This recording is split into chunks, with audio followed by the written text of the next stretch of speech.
We are gathered here to fill you with fear and give you a treat for your ears as we invade your mind with our scary rhymes and some tales that can be gory. As you bear witness and sit here and listen to our poetic horror stories.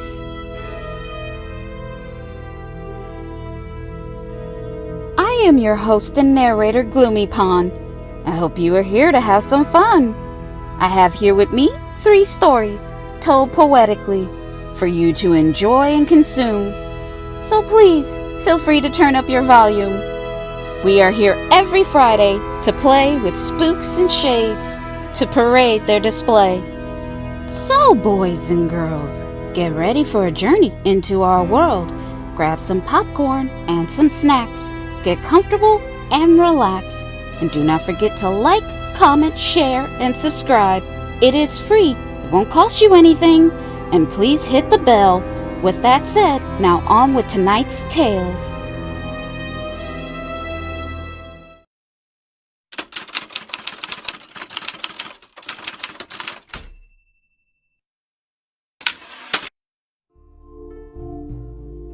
Do you want to lose track of time? Where you just lose yourself in your mind? Or just suspended in animation? Where you find yourself outside of your body, your concussion in meditation? Where you feel free of all restrictions and you are free to contemplations? While you're out of body, have a look around. Just float away without the feeling of being earthbound. Because you're no longer being beheld in your body like a gel. You are now free to move all over the place, anywhere in time and in space. Go ahead and roam, but this is where things can go wrong. While you are outside of your body, something can come in as a copy. It will still look like you, but it will not do what you do. It will act and behave in an evil and creepy manner. It will not live up to your standards.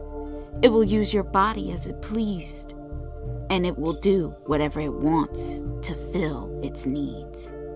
You will never be the same, as it uses your body for awful and shameful things. But it will leave your body. It will have no choice, because your body will recognize it doesn't belong there and revoke. But in that short time, it will try to destroy everything that makes you happy and enjoy.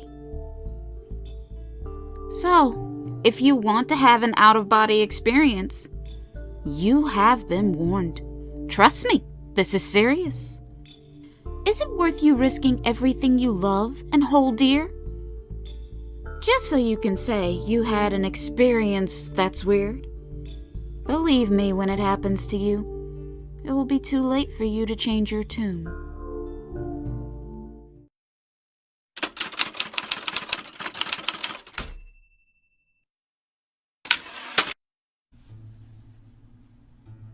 Do you believe you have a mind of your own?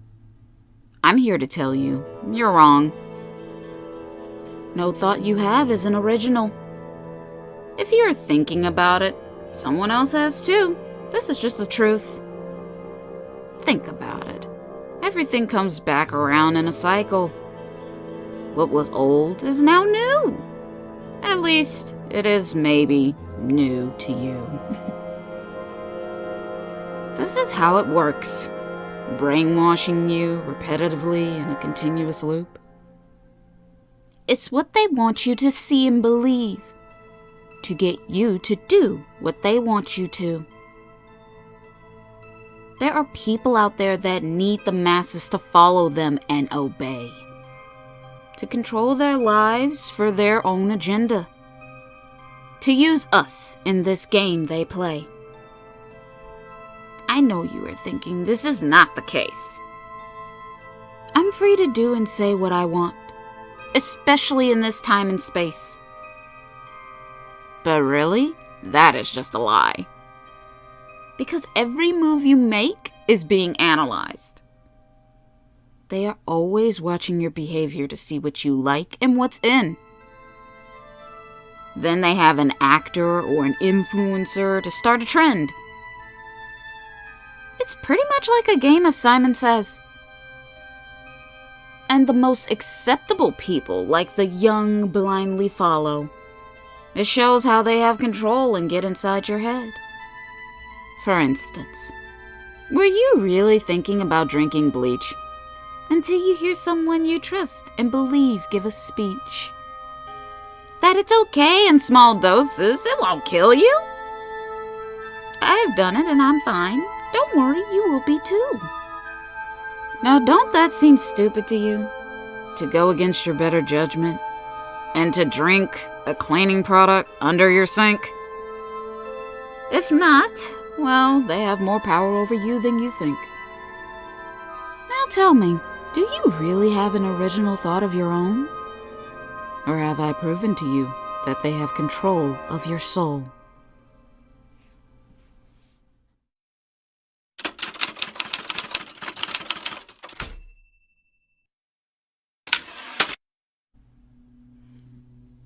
I have a camera set up outside my home, so I can see whoever may roam.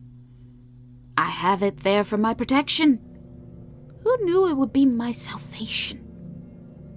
I heard movement one night around my house.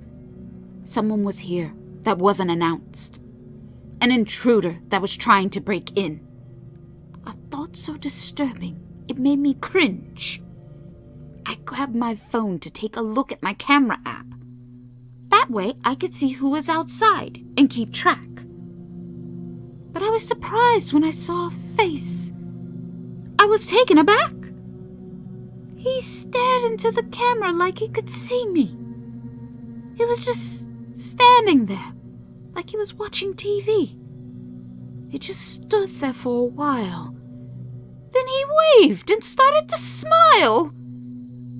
His presence really weirded me out. Then he stooped down into a crouch. I couldn't take my eyes off of him. But then he contorted his limbs and ended up into a backbend. It was the freakiest thing I'd ever seen. I was terrified and wanted to scream. Next thing I knew, he started to crawl. He was crawling towards my garage wall. I hurried and adjusted my camera angle. I saw him climb up my wall and he started to dangle. I don't know what to think. But all I did know was that I needed a drink. I wanted to call the police. Or maybe I need a priest. Either way, I needed help. I took a look around and I thought to myself, I know. Let me turn on my outside lights. This may scare him because my lights are really bright. But instead, that just made him mad. I thought, oh my God, this is going to get bad. He swatted and he broke my lights. Then he moved out of my camera sight. Now I hear footsteps on my roof. If he gets in, I don't know what the hell I will do. But just then, I got a bright idea. How to get rid of him. I'll go and hit the panic button to my alarm. And I grabbed my gun. Now I'm armed. But the loud noise did the trick. It frightened him away. He left quick. I am so glad I had a camera as a part of my alarm system. So I didn't end up like a poetic horror story victim.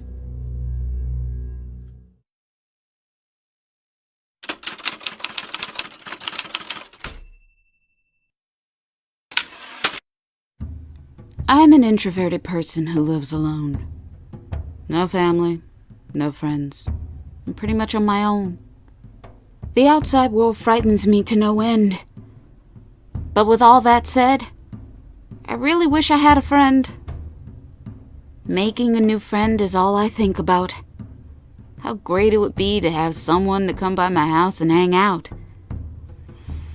But I lack the confidence and social skills to try and go out to meet new people. I dream of the day I build up my self-esteem and go out and just mingle. But my fears and worries always hold me back. To the point where I have panic attacks. Because in my head, I can envision everything that can go wrong. And with those thoughts, this is why I don't leave my home. But today, I have a plan, and I don't have to go out. But I can still make a friend. I would just click on an app. Yes, it's as simple as that. Now, my friend will come straight to my door. This is my perfect scenario. Technology has made life so easy these days. I just go to my phone, and with a few clicks, they are on their way. And then my new friend comes straight right up to my door. With my order, of course. Yes, I did this before. My new friend is always courteous and nice. That is, till I pull out my knife. I tell them it's alright, it's okay. I won't hurt them. I just want them to stay. But they always try to run away. They never want to stay and play. But they never make it far. They don't ever make it back to their car. There are booby traps all over my property to ensure my new friend can't leave. Thank you to Amazon, Uber Eats, and all the other services that deliver to your door. I have never had so many friends before, even though I wish they were all still alive.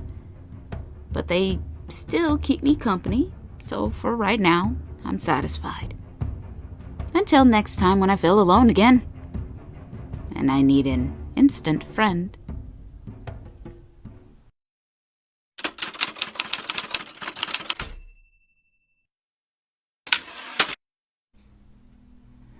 There's something in my small town that makes people lose their minds. One moment they are normal, the next they are acting crazy and they switch on a dime. The change will just come out of nowhere, making it hard to trust anyone, so you need to stay armed and be prepared. I've seen family members attacking their own family members. I even saw some teenagers attack a senior citizen. Before this, our town was a close and friendly community, where everyone knows everyone. We usually have peace and unity. But this all started about a week ago, with the chemical truck spill accident in our town. I think the chemicals from the truck have affected everyone that was around. We had some unmarked cars and trucks come in to test the air, and after their testing, they claimed that our air was clear. But this can't be the case. Because of the changes in people's moods, they're so angry and full of rage. Our neighbors are now at each other's throats, when at first they were really close. But this is not affecting us all. Some of us are still in our right minds, but we don't know for how long. We need to find a way out of here, to escape. And we need to do this ASAP, post-haste. I feel the longer we stay here, we will change like the people in our town. And we will turn and harm each other. This change is bound. But a new situation is brewing that will make it harder to leave. The people in the unmarked cars and trucks are guarding our town borders, and this is just crazy to me. But I'm going to leave no matter what the cost, because I can feel my mood is changing, and I can't make it stop. I have two choices. Either I stay here in this town and become one of the crazy people, or I can take my chances with the gun-toting mystery men. This shit is just plain evil. Either way I lose. Guess which one I choose? Stop it, go shoot!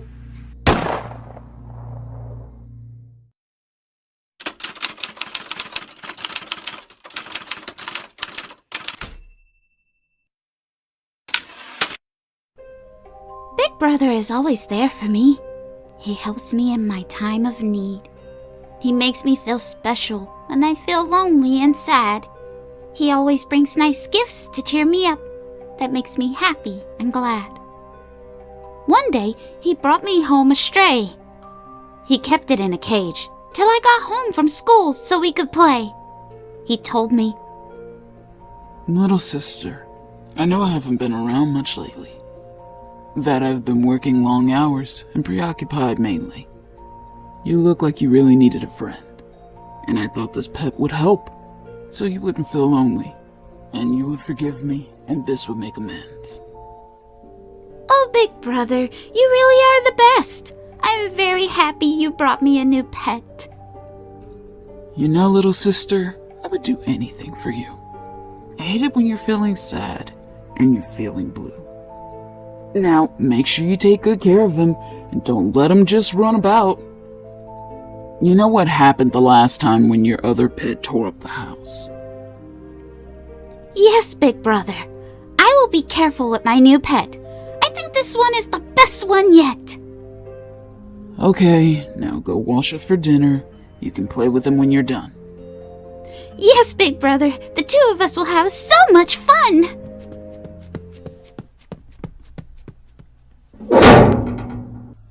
Hey, you! Now look here, you in this cage. You make sure you behave. You must listen to my little sister and do everything she say. You must comply and obey. My little sister can play rough sometimes, but if you listen to her, you should be fine. Oh, you want to know when you can leave and go home? Be good and make my little sister happy, and I'll think about letting you go. She had other pets like you in the past, but they didn't obey and tried to get away.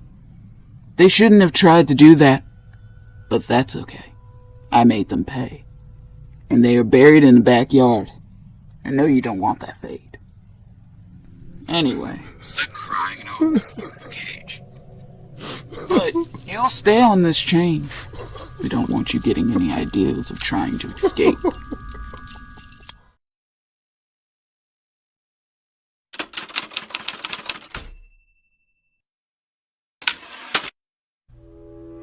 What is my purpose without a body?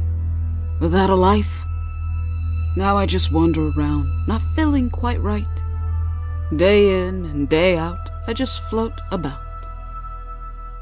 Sometime I find myself scaring and terrorizing an old lady inside her house. I don't know what to do. I don't know where I belong. I'm just a lonely lost soul with nowhere to turn, nowhere to go. When I transitioned to this afterlife, I never saw a bright light when I died. There were no dead family members or friends to help me and guide me to the other side. I'm just here, invisible to my old world's reality, without knowing any reason and possibility of where I need to be. This is frustrating to me. I'm waiting for God to call my name, to lead me to heaven's gate, and so I wait. But this seems to be a problem I didn't foresee. Because I'm feeling angry, bitter, tossed to the side, and thrown away by God. Why is he testing me? I was a very religious, righteous, and God-fearing family man. I read the Bible from front to back and went to church every day. This isn't fair. I just don't understand. In my beliefs and what I was taught, you follow the good book and it will lead you to your everlasting reward. That you will be called home to live in paradise with our Lord. I would pray every day before I went to bed, down on my knees. I really did believe. I was a believer.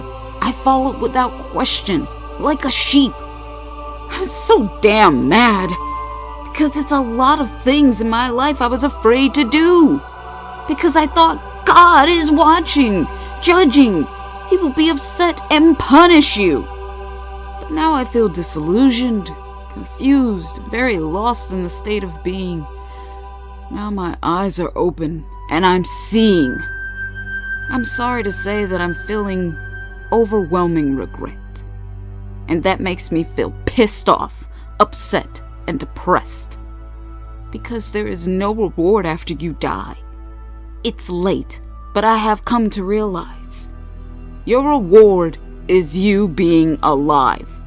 Just being present to follow your bliss, your happiness, and the choice of living your best life.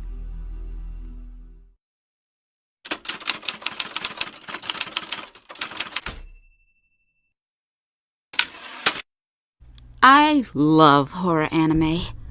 I'm obsessed with it. I watch it every day. Sometimes I pretend to be sick to stay home from school, just so I can watch my favorite episode of Attack on Titan, Death Note, Black Butler, and Tokyo Ghouls, just to name a few. Last night I stayed up really late, close to midnight, to watch my videos of Hell Girl.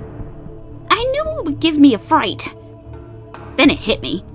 I thought, why don't I try and see if the cursed website was true? But if I could find it, I thought it would be cool. So, at the stroke of midnight, I typed in Hell Girl and I found a website. But nothing happened. So I turned off my computer and turned in for the night. But as soon as I closed my eyes, my computer cut on and it filled my room with light. The website was real. I really couldn't believe it. Then I thought I must be dreaming. She was waiting for my correspondence, the request for her service. I was shaking and getting freaking nervous. I started to wish I never searched for her. I didn't think it was real. I didn't want to be cursed. So I just sat there and stared. As the cursor was blinking, waiting for me to type something. But I was too scared. Then all of a sudden, the computer just cut off and the room went dark. I just sat there stunned. I was lost in my thoughts. I didn't go to bed at all that night. I couldn't wait for the daylight. But I promise I will never do anything like that again. This is not a lie or a tell. On everything, I swear. I mean, I love horror anime, but not enough for me to go to hell.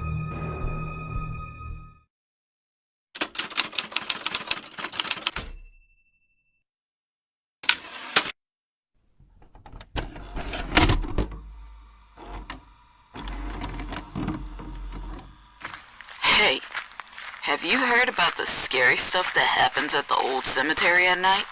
Yeah, I heard when the moon is out, you can see creepy balls of light. They say the lights float about the graveyard like it's a party. Then, about 3 a.m., they head up the hill to the mausoleum, and that's where they stay. Wow, I wonder what they're doing in there.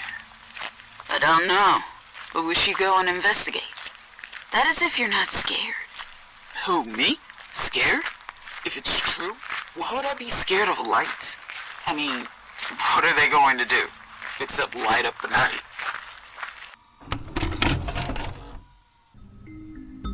So, my friends and I made a plan to stake out the old cemetery to see if the stories are true. To check out the mystery and if we could find out some clues. The next night we met up outside the cemetery gates. We made sure it was really, really late. We knew there was a groundskeeper that would patrol and check the graves for trespassers. But he was really old and liked to drink on the job. He was a real disaster.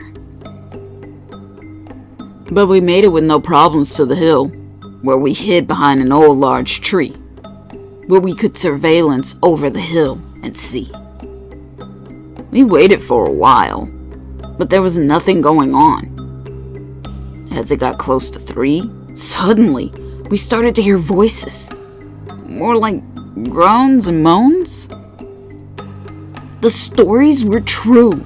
The lights lined up and started moving up to the mausoleum on the hill. We all looked with eyes open wide. It gives us all chills. The lights started to take form and changed into solid shapes of people.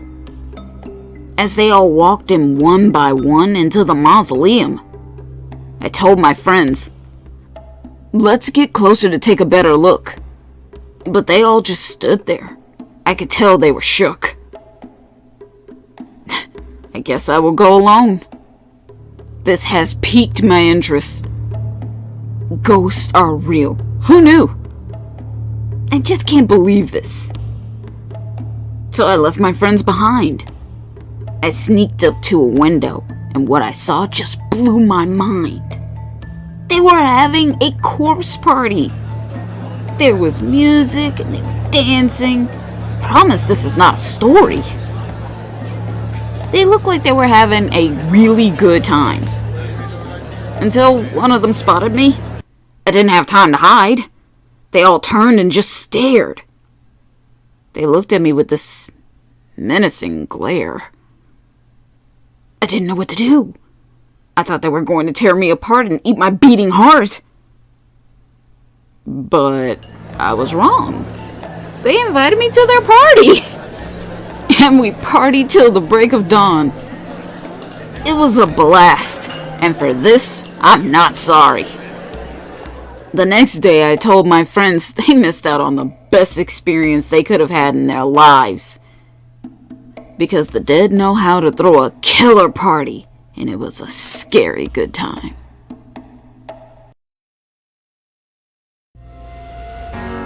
So, you're still here, and you made it to the end. I'm glad that you have no fear, and we did not get under your skin. I hope you enjoyed all our stories, and they will not keep you up tonight. And there is nothing lurking for you in the dark, and that you can close your eyes and sleep tight. Thank you for listening to all our creepy rhymes. We hope to see you again. Until next time.